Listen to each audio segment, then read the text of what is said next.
Welcome to Master the Game. I'm Juice, and today we are actually going to be talking about Pathfinder 2nd Edition.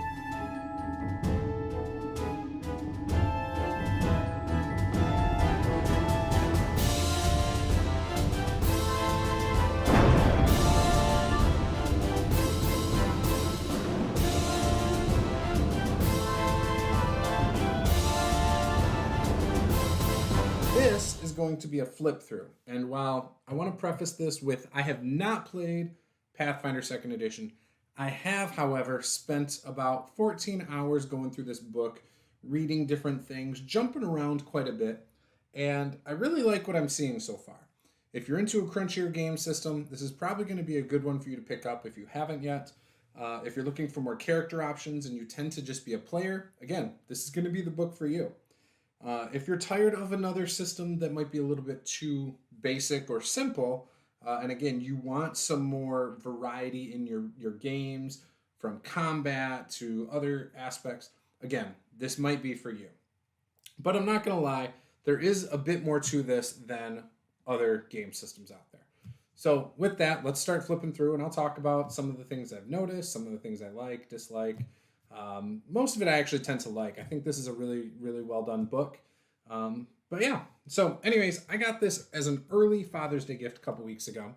My wife and I had been talking about this, and it really had started to pique my interest. I had spoken with Luis Loza, which I will link to that conversation up here. And you can click on that if you want to go watch that. But watch this whole video before you watch that. But we talked a little bit about Pathfinder and how he got started in the industry and things like that. It was a really good conversation.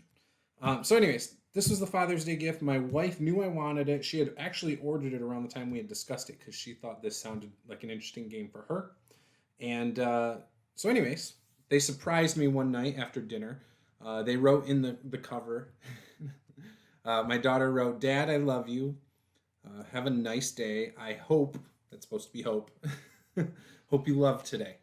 And this is what my 5-year-old son tried to write. It's supposed to say love, and he wrote daddy. And then my wife wrote, "We wanted to give you an early Father's Day gift. Love, Paula, Lily, Caleb, and Gabe." So it was really sweet. Really made my day. And this book will always be special to me, no matter what, whether I end up loving the system, whether I play it a ton, this book will always be in my collection just because of this. So I don't know which print this is, which printing. However, I do know this is pre-errata. And I know that because I went and compared it to some of the errata that they were talking about on Q Times. And, which is fine. But I wish I could tell which printing this was. I don't know how to determine that. If somebody knows, please comment below. I love their table of contents. I like how they display some of their art. It's very neat, very clean, and just a really, really nice book layout right here. Much better than other games that I've seen. It just, right off the bat, it throws you into what Pathfinder is. I mean, just look at the art, and you can tell, right? Then another full page art display. One of the best things that Paizo does is they have amazing artists. I love their iconics. I love the reuse of the same characters. It really makes you, it draws you to their characters. And, I could see people possibly sticking with the system just because they love the iconics so much. Even though you're not typically playing them, you can, but it's really awesome, Introduction is pretty self-explanatory. It kind of talks about, what a role-playing game is, how to play it, what Pathfinder is. And, as usual, I think they did a good job explaining most of it here. Paizo's always had really good explanations of things like this. Their first edition Game Mastery Guide was great in this regard as well. So, talks about some of their key terms, which, again, all of these are pretty self-explanatory up front. Not a problem here. Example of play, which I actually wish more systems did a well-written example of play. I think this one's pretty good for how to play Pathfinder. you know, a lot of times what you see is they talk about like the combat. They don't really go into how to role play exploration, how to role play social interaction. And so I wish they showed all the different aspects of a role playing game. You know, all the different modes of play, even downtime, you know, ways to make it exciting. Using this book, very good format of rules elements. You can see the way they just the way they discuss the actions and how you can tell what's what. Now, there are some things in this book where it says it's a single action and it's like a passive skill and things like that. But that's okay. Now, I don't know if my book's just a weird printing, but if you notice, the text here is faded out and others are, it's good. I don't know what's going on that page. I haven't noticed that in other pages, but I definitely noticed it there. You know, a couple other little weird things in this book like that as well, but not like that. So anyways, gets into character creation. Now, the first character I tried to create, which again, I made a video on that, which again, you can see that right here. I stumbled through it. It took me about an hour and a half, and I stumbled through it because I didn't think things were as well written as they could have been. First off, I love that they still leave the option for rolling dice. That's whatever. But I love how they do ability boosts in this, how your choices impact that, whether it's your background, your ancestry, your class, the ABCs, right? I do like how you get your ability boosts rather than point buy. I was never really a fan of point buy, but I like how they do it in this. Now, as I was saying, though, so creating a character, I think it seems straightforward when you first look at this, but when you start going through and doing it, like especially using the character sheet, it's got like a section on your feats that says special. I don't even know what that means. And so I did struggle with that. There were some other things I kind of struggled with. I almost think like it made me feel like I was missing a feat when I was creating a character. And I don't think I was. And not all classes get class feats at first level. For example, in the errata, the wizard does not. So there's some confusing things in there. On top of that, when you're going through here, when you get to the last step, it says buy equipment, right? You know, it tells you how much gold you start with, but I don't think it mentions anything about the class kits. Now, it might, I don't know. But there's class kits you can purchase, but they're after the weapons, after the armor, after the equipment. And so that kind of threw me off too, because I started buying stuff, and then I found the class kits. So that was very confusing for me. I also found it weird that you would buy the equipment before doing some of the other stuff. You know, like you still didn't do your finishing details. You don't know what, technically you didn't pick your deity, so you don't know what like your deity's weapon is. You know, just some stuff like that. Maybe I'm just being nitpicky. I have not leveled up a character yet. Looking forward to doing that. Ancestries. So ancestries, again, pretty straightforward. You just follow the directions, but you do get choices. And so I made, for example, I ended up making a goblin barbarian. And I thought originally when they mentioned, oh, a goblin's going to be our main, our new race in the book, a lot of people didn't like that. In fact, I saw some backlash on it on social media. But I think it's pretty awesome. And it's different, but I feel like you can do so much with that. And so I was looking at it and I was like, oh, what are the different options, right? You get these different options: Charhide, Iron Gut, Razor Tooth, Snow, and Unbreakable. And I went with Unbreakable because you get the 10 hit points rather than 6, as well as some other stuff. But I just thought that was so cool that they had these little options there. I really think Paizo hit it out of the park with the ancestries right off the bat. I do like how they do that.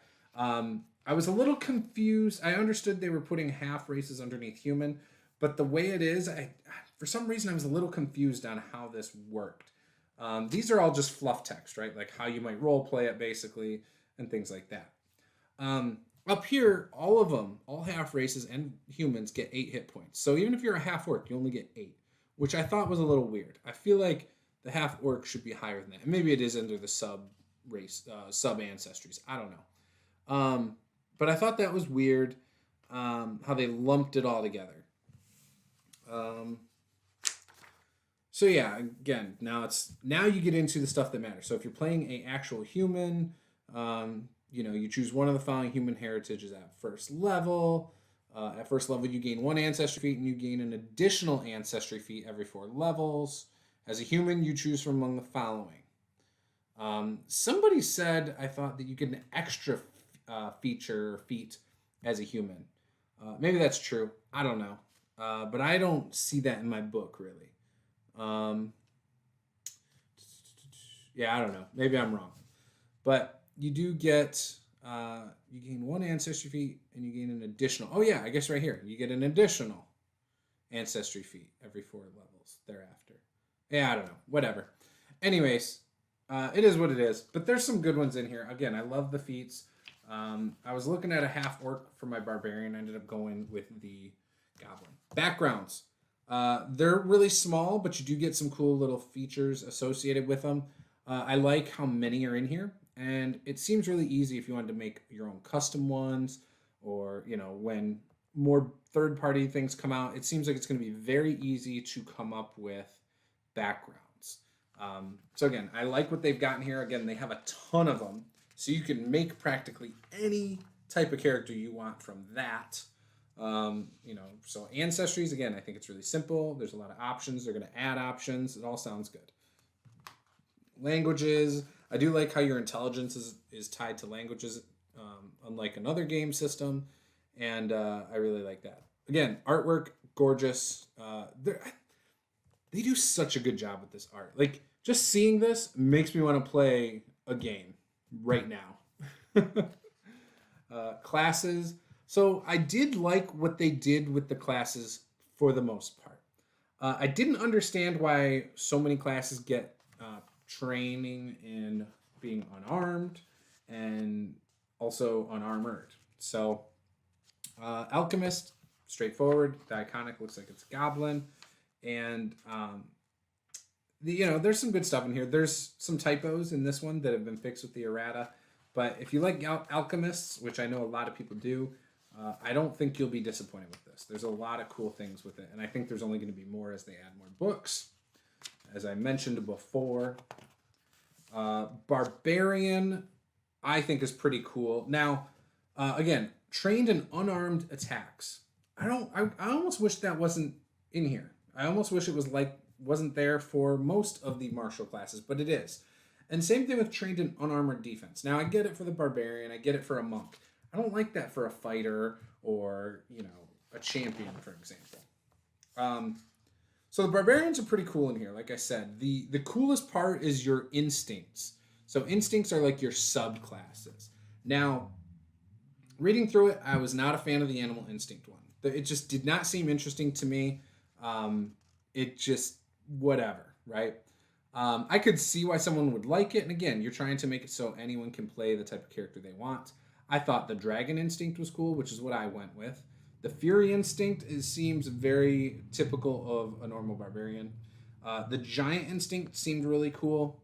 And, you know, I can't fault that one at all, because that's something I would totally pick. So, you know, cool stuff there. The dragon and the giant seem the most interesting to me.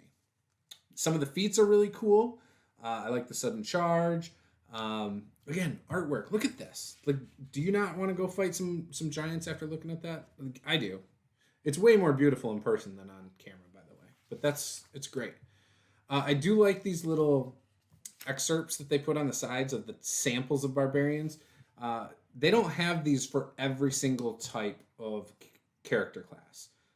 Some character classes have too many options for them to list it on the side of every other page like this. So some are left out, but I do like this. And I like the artwork associated with it. The artwork is, again, it's a strong suit of Pathfinder, for sure. The Bard, Lem, I like him.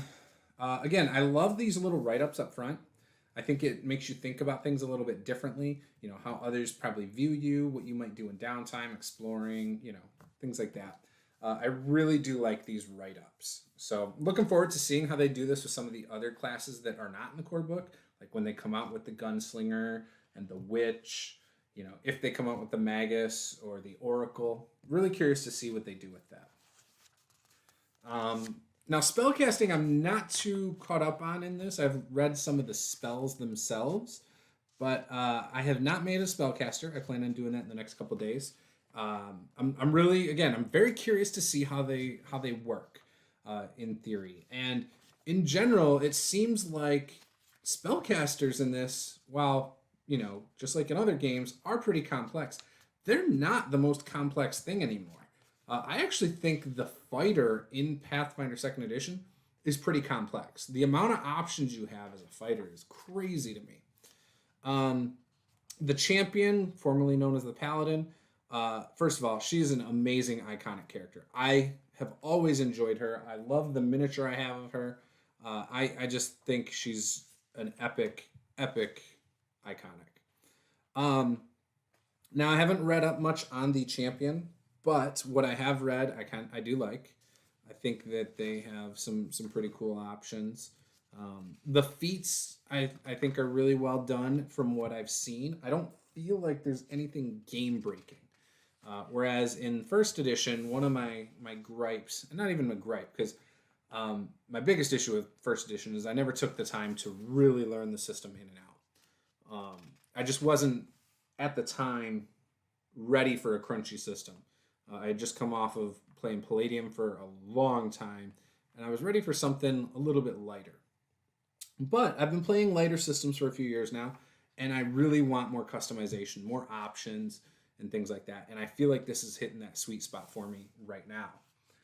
The trick with this, for me, is it doesn't feel like there's a ton of combos that are just going to be... And I'm sure they are in here, and I just haven't found them yet. But I don't feel like there's anything in here that if I mix it with something else, that is really just going to break my game. And I hate that term. I hate when people say, oh, the game's broken because you can do this. But I just don't feel like there's anything in here that's really going to annoy me as a game master if I'm running it.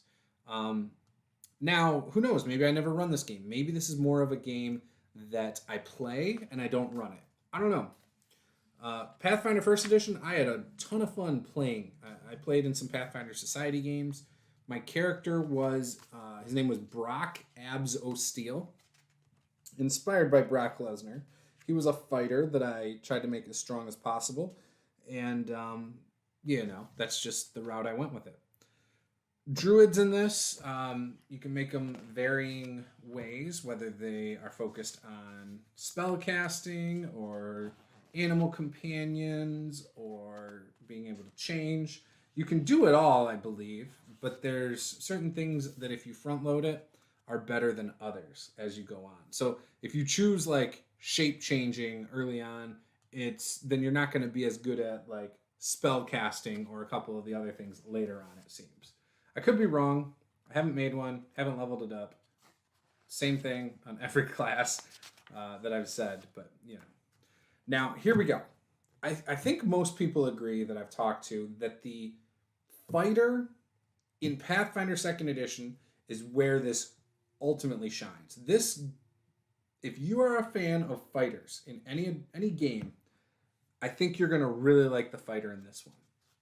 Now, again, you're going to get the unarmed attacks. You're going to get the unarmed defense. Now, you're an expert in unarmed attacks. I don't know what the monk is, but we're going to check in a minute. But that just seems crazy to me. Why? I think your fighter should really be, focused on weapons rather than unarmed attacks, personally. However, you're just a well-trained, close combat attacker. Now, obviously, you could do like ranged attacks and things like that. But the point is you are a great combat character as a fighter. That's where they're going with this, right? And they nail it. There's so many tactical things you can do.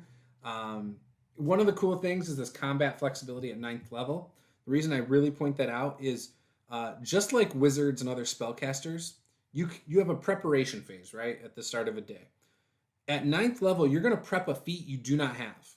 Now, maybe you're going to fight something that flies. So you're going to take this combat flexibility, or you're going to have this automatically. But you're going to take a feat that allows you to hit ranged things much better, right? That's what you're going to prepare that day because you're fighting flying creatures later that day. The next day, you're going to fight something not ranged, so you're going to choose a different feat. So you lose that ranged feat the next day, and whatever you take that day works. So not only do you get all your previous feats like normal, but you get a situational feat every single day. Like, that's awesome.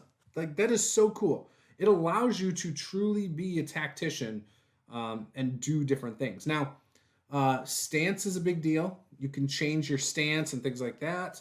I haven't read up too much on the stances or anything yet, but you can kind of take that for what it is and figure that out. And you get the stances as feats, right? Right now I'm not seeing any at low level, but you get them. The other thing is you get attacks of opportunity automatically. You get your shield up front as a first level feat, so things like that. And a shield isn't just an automatic bonus to your AC. You have to use your reaction as a shield. You have to be able to declare you're using your shield. It won't work otherwise. But yeah, you get like lots of really cool feats that allow you. Yeah, here's a disarming stance. So you get different stances, right? But you get lots of different feats that are going to change how battle feels. And like right there, that's the thing I've been looking for a few years now. I've been looking for a game where you can do different things in combat to change how combat evolves over the coming rounds and just make it feel more like, rather than hitting and just soaking damage, right? I want more than just I hit him, he hits me, and I think this is what's going to give me that. So again, very cool stuff. I'm really excited to see what they add to this class in future books, because again, I think fighters are where Pathfinder 2nd edition truly shines. Monk. So monks get experts in all the saves, the fortitude, reflex, will. That's cool. Attacks, they're trained in simple weapons. They're only trained in unarmed attacks. Only trained. That should be an expert. Come on, Paizo. I heard people complain about that, but yeah, that should definitely be at least an expert. Like, they're martial arts guys, right? Expert in unarmored defense. I wonder what the reasoning is for being trained only rather than an expert in unarmed attacks. That's kind of weird to me. So, monks, I've never really been a fan of monks in the first place. They seem cool. I don't like them that much in my fantasy game. I can understand why people do, and I had heard the designer talk about how they thought about putting monks in another book at one time with stuff more similar, such as like ninjas and samurai and things like that, like maybe an Oriental Pathfinder Adventures game or something.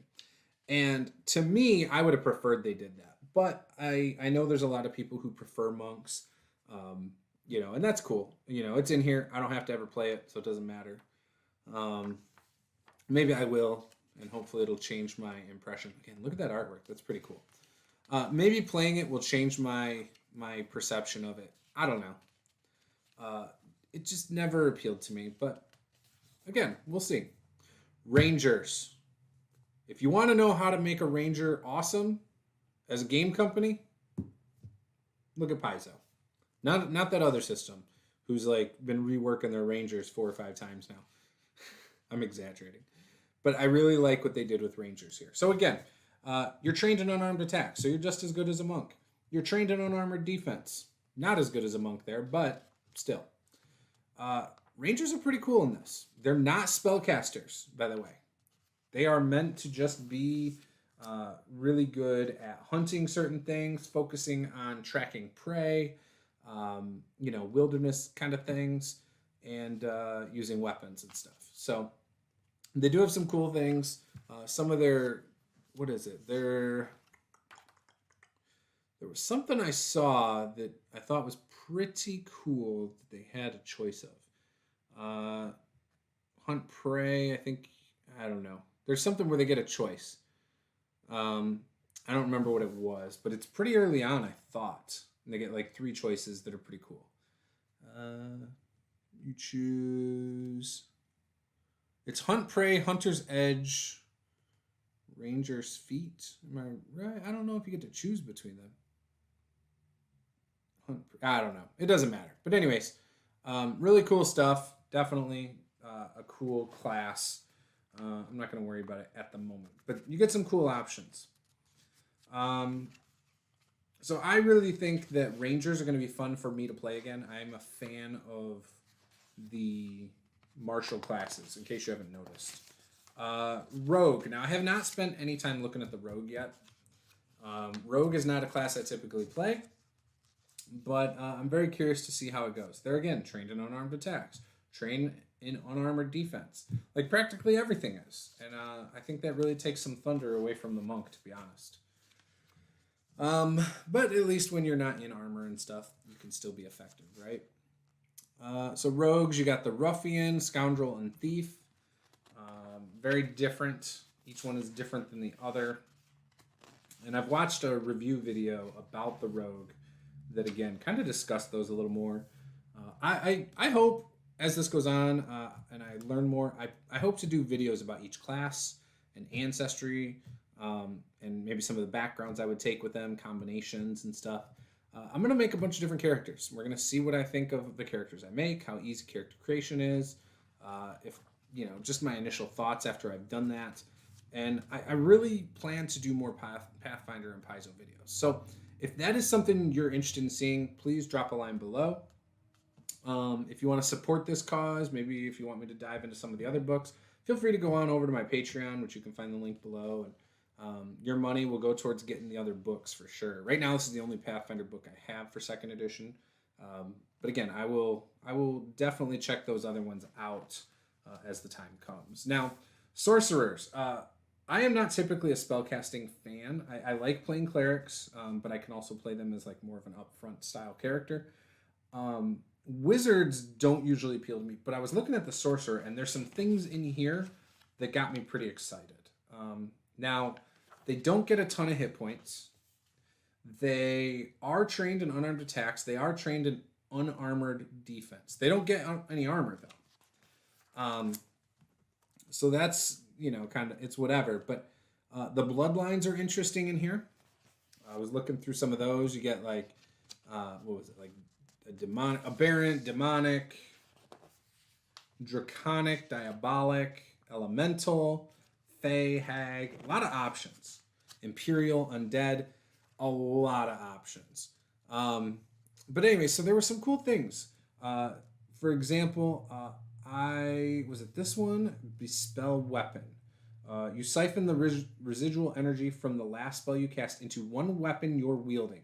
Until the end of your turn, the weapon deals an extra 1d6 damage of a type depending on the school of the spell you just cast. That's a cool one. You get that at 4th level as a feat for 4th level. I think that's cool. Obviously, you have to select it. But I could even see somebody like multi-classing into this from a martial class for stuff like that. You know, I just think that would be a really awesome multi-class option. And there's other things in here that are kind of like that. And my wife is a really big fan of Sorcerers, so that's why I was looking into it the other night. Wizards. Now, I haven't read up on this very much. Again, trained in unarmed attacks, trained in unarmored defense. Pretty much everybody is. Again, I don't understand why they went that way. I would not blame them if wizards and sorcerers or whatever didn't have unarmed attacks or unarmed armor.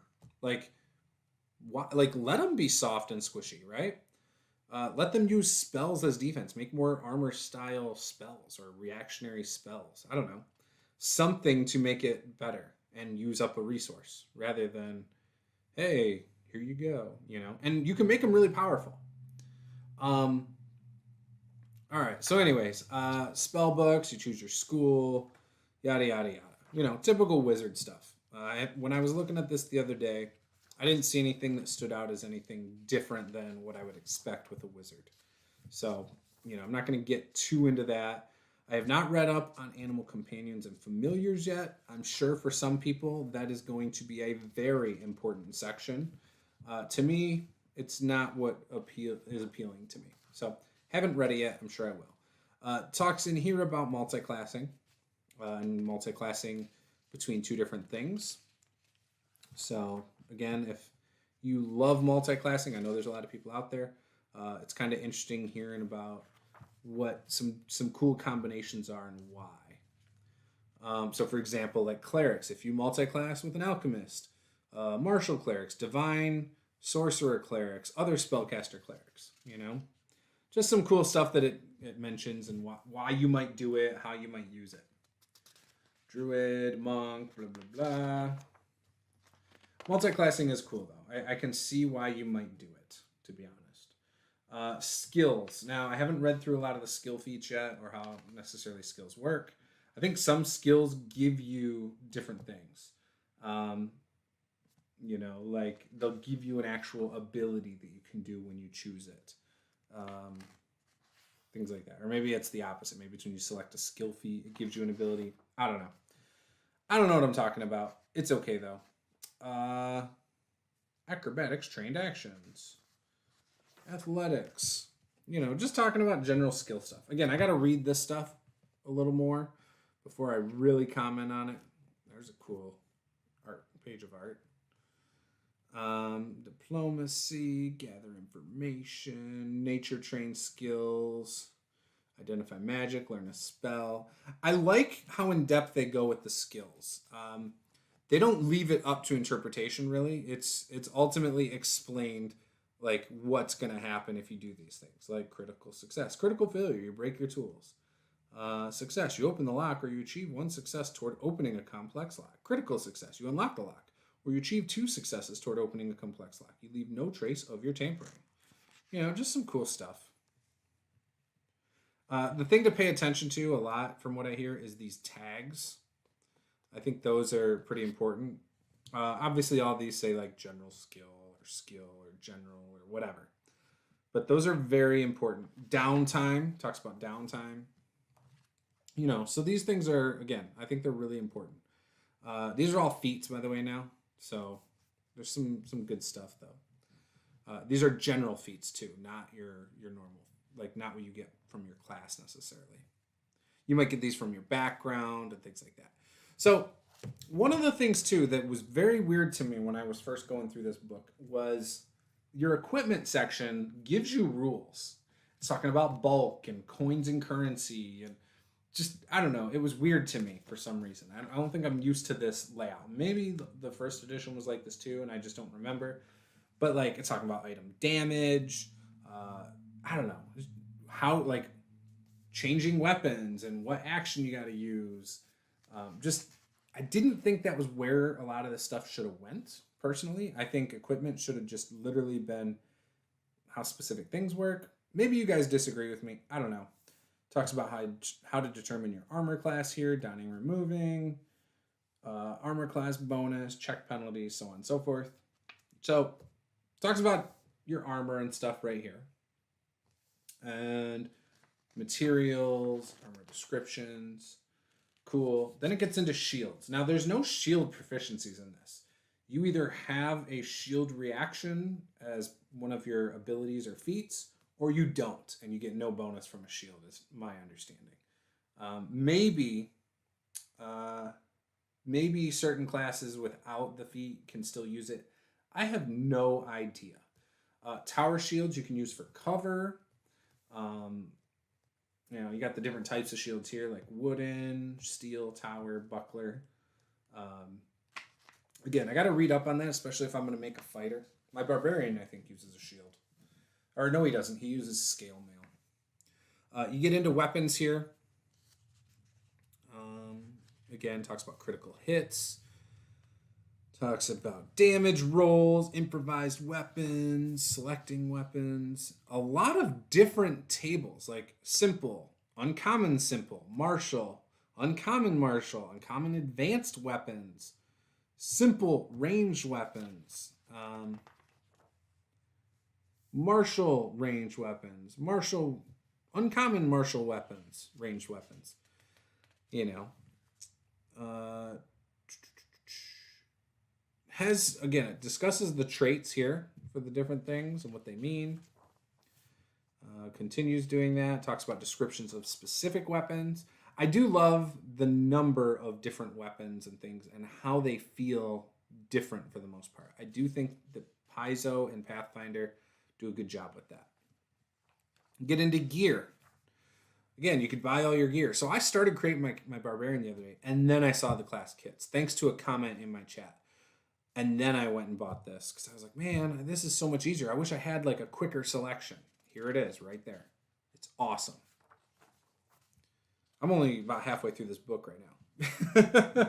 So, but luckily through the rest, it's mostly going to be me flipping through because I haven't read the second half of this book really at all. I've kind of glanced. Equipment again. You're still going through equipment. Still going through equipment. Spells. Spells seem pretty cool. There's one thing that I noticed, and it was under the heal spell, but I didn't see the same thing for other spells. The heal spell is very versatile. So, obviously you've got things where you can change into different animals or whatever, or summon different animals or whatever. Those are cool. And those have some versatility. However, nothing else really has that, right? Like, when you go to the heal spell, which let's just hurry up and get to the heal spell. Cool art. I like to point out the really cool art. But let's just get to the heal spell. I really wish they did more with this in this game. And maybe they will in the future. But heal spell has a single action item option. The spell has a range of touch. So basically you can cast... It's basically like Cure Wounds. But you can do it by touch. If you do 2 of your 3 actions, the spell has a range of 30 feet. If you're healing a living creature, increase the hit points restored by 8. So you do the normal heal plus 8 as a 2 kind of action. And you can do it from range. And then, if you want to spend your whole turn doing healing, you can disperse positive energy in a 30-foot emanation. This targets all living and undead creatures in the burst. So if you hit all the living creatures around you and heal them, right? But you're also going to hurt any undead in that circle. Like, that's huge. And you have options on how you want to do it. I wish more spells had that option where each, you can do it as a single, double, or triple action. Apparently you can do it with harm too. I didn't see this before. But that's cool. But you can't do it with a ton of spells. There's just not a lot of options like that. And that's, I think if they did that more with this, spell casting would really be awesome. Here's another one. Magic Missile does it. But I think that's just how many darts you send. You send a dart of 4, so it's 1 dart per turn thing you do. It looks like. But yeah, that's a big thing here for me. Again, it's the options in this game are what sell me on it. Being able to use one ability in multiple different ways, like the heal spell or the harm spell, are totally cool with me. Like, that's the stuff that gets me excited to possibly play more spellcasters. Not the number of spells I get or how powerful my character is. It's the versatility, the customization, things like that. Oh, that is great right there. That is really awesome. Good job, Paizo. Good job. I do have to say that. But yeah, like, sleep would be cool if it did something similar. Like, one action puts 1 creature to sleep. 2 actions puts up to 2 creatures to sleep. Or anyone within 5 feet of you. 3 actions is a 20-foot radius, Like, I don't know. Maybe I'll make that my own thing. Like, a control sleep spell and make it a custom thing. I don't know. Actually, that is something that's kind of cool about this too, is there's a lot of, if you're a creative game master or just creative person in general, you can take what's in this, and I think you can come up with your own homebrew stuff that's within the confines of how this is designed without breaking it. And maybe I'm wrong. Maybe having that much versatility with the sleep spell is too much. I don't know. Focus spells are a little bit simpler spells. I was reading up on it, and I think they were like domain spells and things. Not domain spells, but they're just like the quicker, easier things to do that you automatically kind of get, I think, from classes and stuff. I don't know a whole ton, again, because I haven't made spellcasters. I don't know a ton about this stuff, but you can see they're organized by the class. I just saw something cool. Tentacular limbs. Your arms turn into long, pliable tentacles, increasing your reach when you're delivering touch range spells and making unarmed strikes with your arms, such as a fist, and claw strikes to 10 feet. This doesn't change the reach of your melee weapon attacks.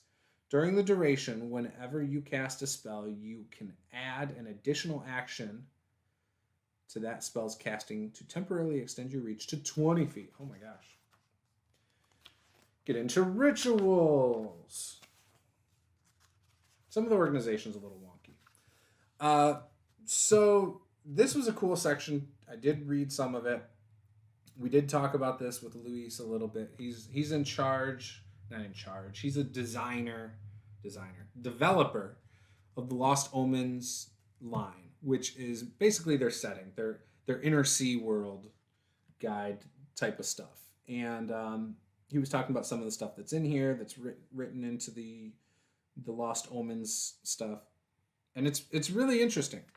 I did like reading some of the different sections here. I didn't spend a ton of time on it, but I'm used to playing in Avestan, like Sandpoint and Verissa. That area was the area I played in when we did it before. I believe I did a thing with Adventures League in Osirian, I think, where we went into like a mountain that had like a bunch of fire and lava and stuff in it. I believe it was Osirian. But yeah, I played a few Pathfinder Society games. I don't remember where all they were, but I remember a lot of stuff happening in Berisia, and Sandpoint especially. And that Sandpoint goes back to the beginner's box, so I ran games near and around Sandpoint because of the beginner's box. Which, by the way, in October, the beginner's box comes out for this, and I can't wait to check that out. The beginner's box was so good for first edition. I can only imagine how good it's going to be for this one. I'm really excited to see what they've done with it. Something that was also weird to me is you got all these write-ups for human ethnicities, right? All these are very human. Then you get into dwarves and elves, gnomes, goblins, halflings. Now you have a picture of a half-elf and a half-orc, but there's nothing about it.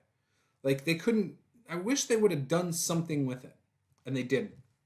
I'm a little bummed out about that.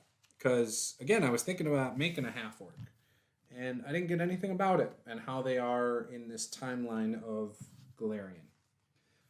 Not that I need it, but it would be nice to have it. Creatures goes into them. Orcs. So I guess you could just read the orcs if you want to know about half-orcs and mix that with the humans, and there you go. I don't know. It's probably not accurate. Factions. They spend a lot of time on that. And I was a little bit surprised that so much was put into talking about their setting in this core book. Because not everybody I know plays in Galarian, I can see why you might want the deities in here because you're tying a lot of your spells to them. I think that's cool.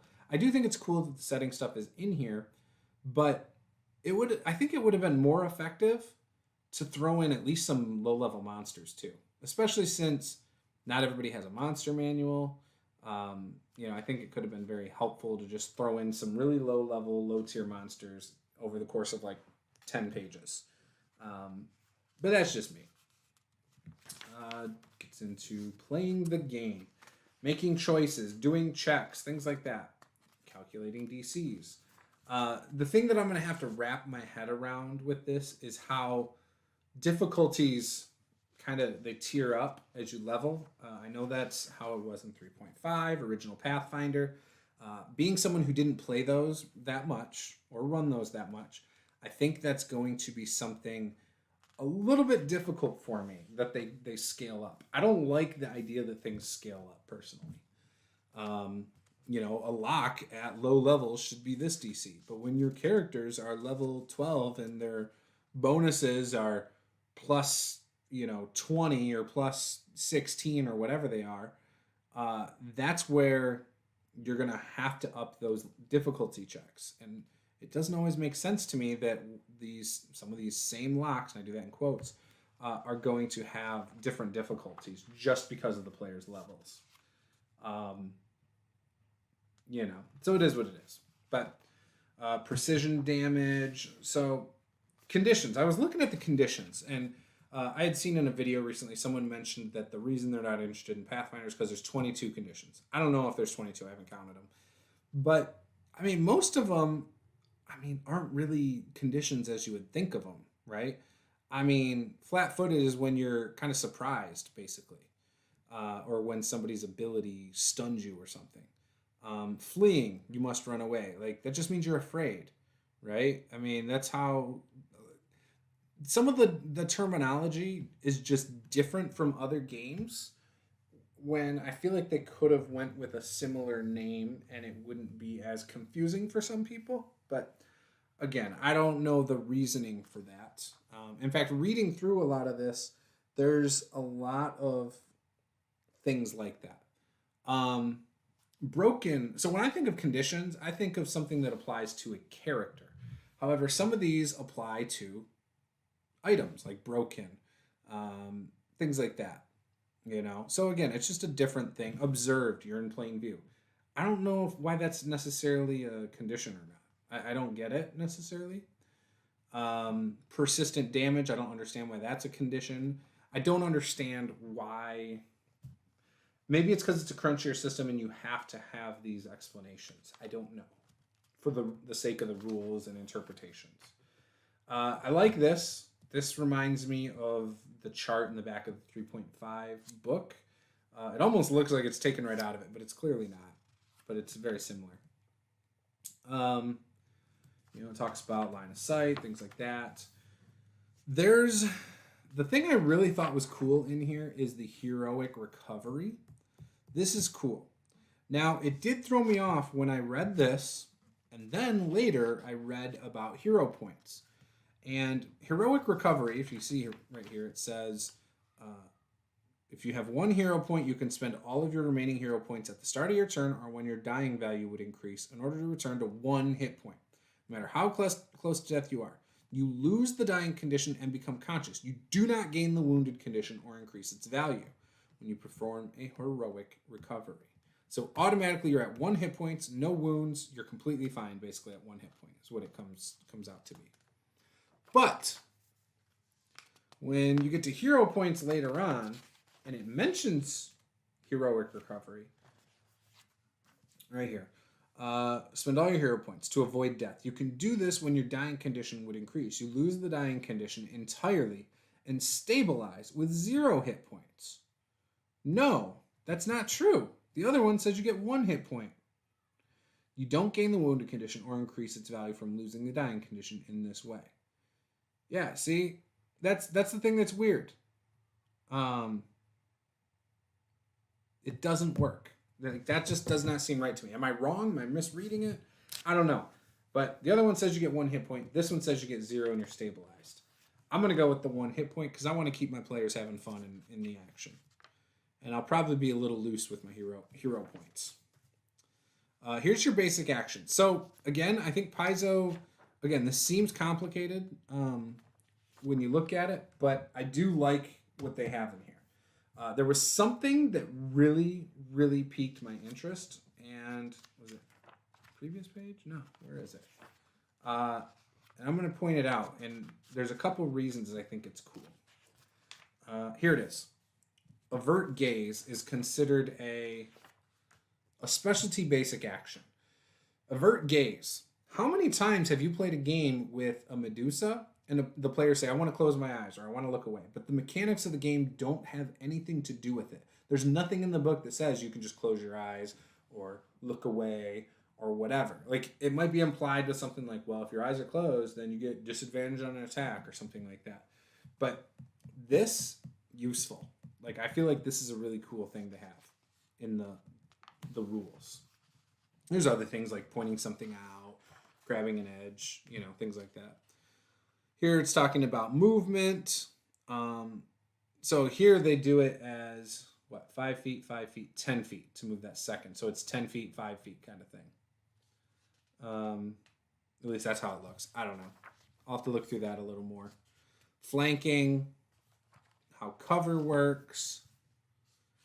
Does have a section about exploration mode. It's a little light, I'll admit.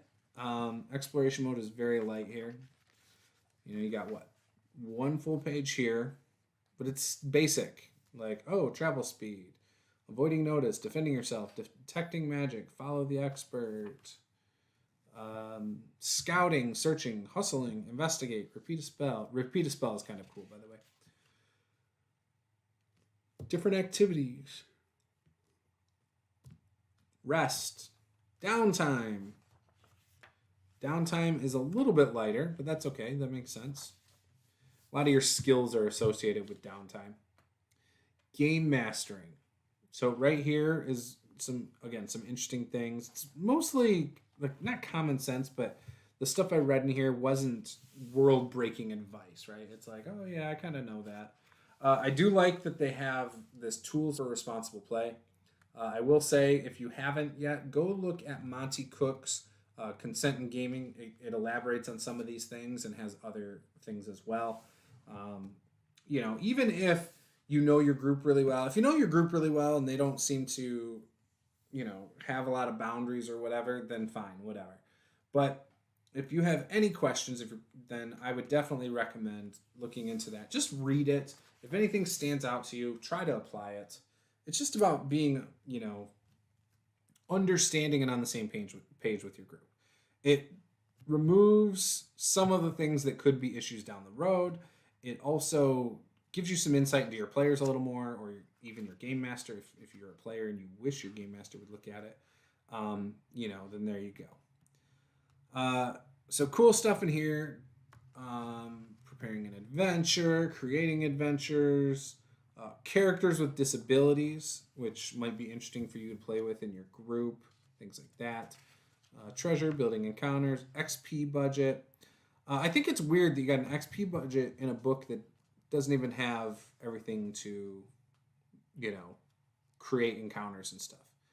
Same thing here, choosing creatures, different party sizes. You got I feel like that should have been in the Game Master book or the Monster book. And maybe it is. I don't know.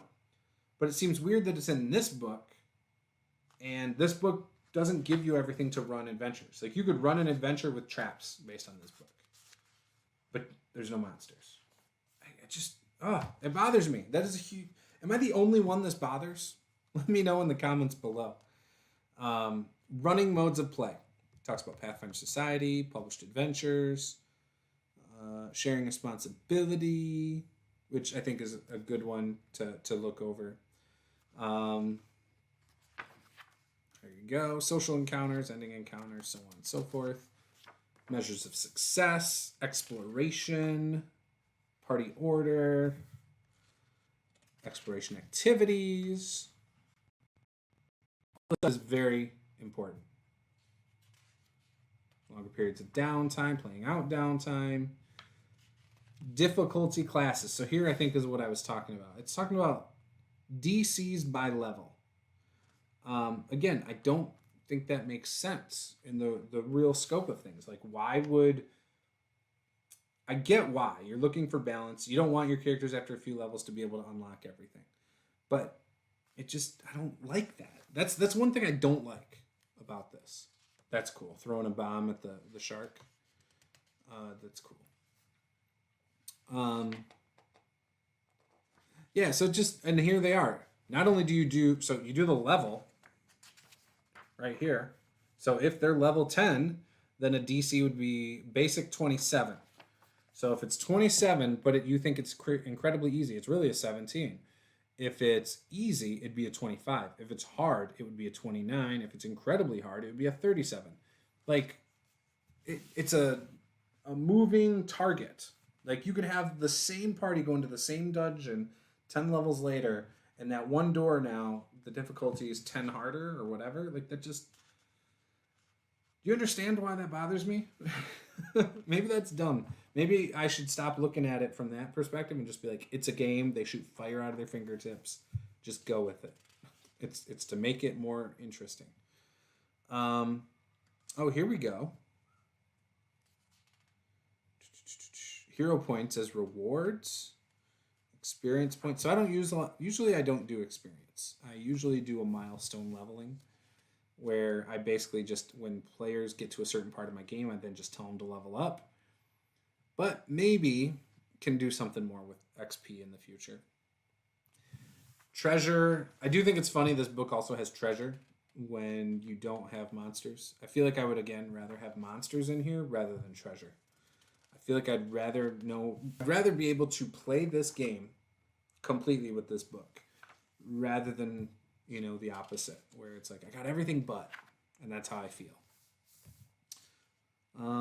I do think it's interesting how they do these write-ups on the different areas and stuff for travel and things like that. I do like that.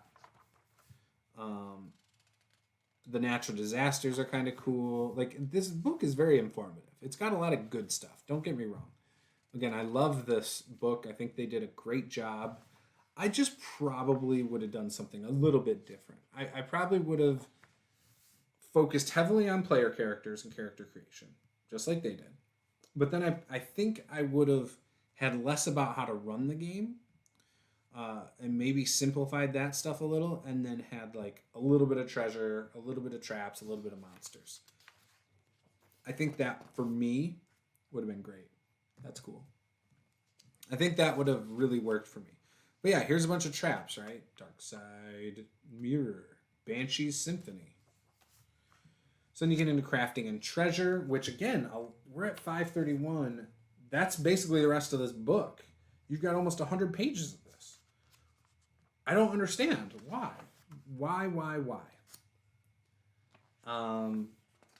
You got a ton of charts for it.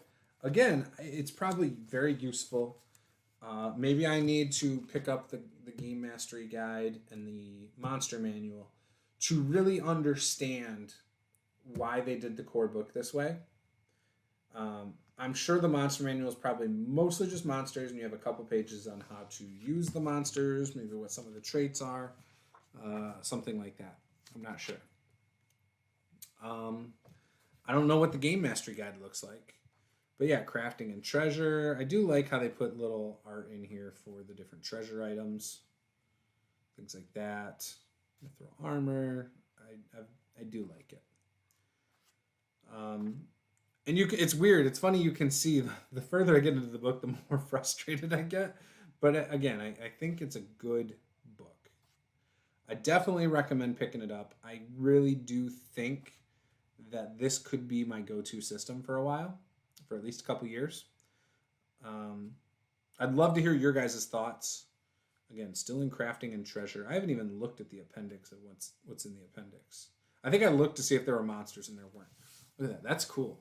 The Sky Hammer. This is cool. This is cool. Like, they have some really cool, like, that's cool. They've got some cool artwork in here. Anklets, circlets that look cool. There's a lot of good things that inspire me in these books. More so than other game systems, I'll admit. And that's a big deal to me. Being able to, go through my books and read, things like that, and get ideas for things based on the art or even the text, huge for me. Especially like when I get inspired by something, it's really awesome. For me, because it forces me to be creative. It pulls my creativity and my passion. It pulls all that out of me, which is good. Here's the character sheet. So it seems like a lot of wasted space. There's a lot of brown, right? I think they could have done a better job with it. I did hear people complain about how the axe head kind of goes up, into the different things, whatever.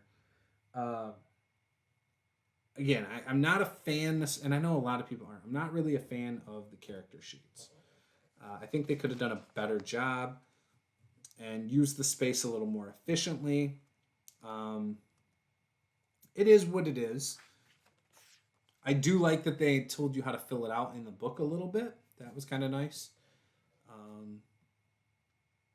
Again, there's a lot of stuff on this spellcasting page. Like, I don't understand this chart thing right here. I think this is fine. I think this is fine. This is fine. The actions and activities, it gives you two free actions and reactions. That might not be enough, but I don't know. Don't really know. But anyways, so that's it. That is the flip through. I think this is going to be a good game. I know I have some gripes, but it's only when I get to the GMing. As a player, I think this is going to be a good game. Lost Omens World Guide, $37. Might have to pick that up. Bestiary, $70. What? Oh, that's deluxe. It's $50. Okay. Makes sense. So yeah, see, I hate when this does this too, where the glue's like right there. That just bothers me. Either way, again, minor gripe. I might have to pick that up. I might have to pick up the Game Mastery Guide. I don't know. If you want to see me review them or flip through them or whatever, again, you can support it by heading to my Patreon. I will be diving more into this because I think this is going to be, again, for a while, this is going to be my go-to system. I'm going to do class guides, ancestry guides, do builds, things like that. Probably bring my wife on as she plays a little bit, and maybe we'll talk about it. Right now, when we do mini painting, or my wife paints, and we show just what she's doing, I have been reading this up and discussing it on stream as I learn it. So again, I'm no expert on it yet, a long way from it, but I do think once I get this system down, I think a lot of my gripes will go out the window, and I'll settle in and really like it. So I think this could make me a better game master and a better player as well. I think there's a lot of good role play opportunity with the way this is set up, a lot of good narrative opportunity with how it's set up, and I do think ultimately they did a great job. They packed a lot of information in this book, and while I wish they had monsters in here, I know that I spent a lot of time complaining about it. I think this is a fantastic book.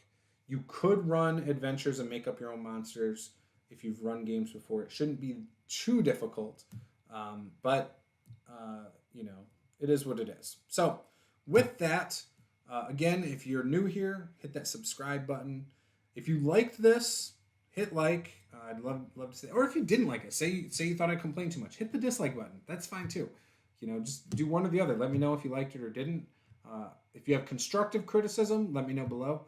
We'll be doing more flip throughs on other systems, other books in the future, especially hopefully more Pathfinder books. And with that, this is Master the Game. I am Juice. Game on.